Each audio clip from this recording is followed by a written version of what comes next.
ito na nakuha ko po sa barangay, nasasagasaan niya ako. Base po sa investigation ko, meron po siyang 8 incident. The same po. 8 po ito na same. Frustrated homicide, attempted homicide. Itong kaso niya, noong 2022-12-26, frustrated murder, frustrated homicide. Itong isang kaso, consummated reckless imprudence resulting to multiple physical injury. Corporal Suwan, Apo. anong kinalaman niyang mga pinagsasabi mo dun sa traffic accident?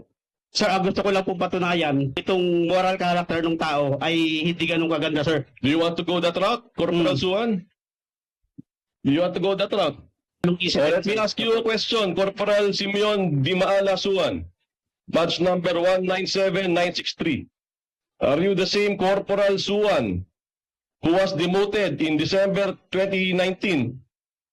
Na-demote ka ba, Corporal Suwan, dati? Yes, sir. Yes, sir. Kasuhan ka ba dati ng grave coercion, unlawful arrest, and slight physical injuries noong January 28, 2015? Yes, sir. Kung i-discuss ko po sa inyo isa-isa yan, may mga depensa po ako dyan, sir. Yes, but it's just a traffic accident. Matanda yung pinag-uusapan natin dito. Reasonable force.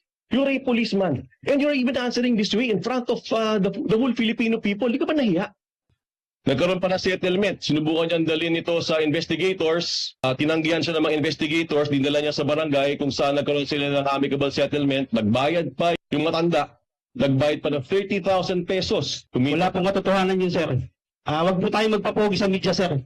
Yan ang po masasabi ko rito. Okay. Sana naman po, sir, ganito. Magbigyan niyo ako ng chance. Mali-mali po yung sinasabi niyo, sir. Huwag niyo po sana akong gawing instrumento dito para magpapogi kayo sa media. Hindi kami nagpapapogi dito. Papapogi kayo, sir. Alam mo, Corporal Suwan, kung ganyan ng mga klase ng polis dito, I'll be happy. The National Police Commission will be happy to dismiss these types of errant cops.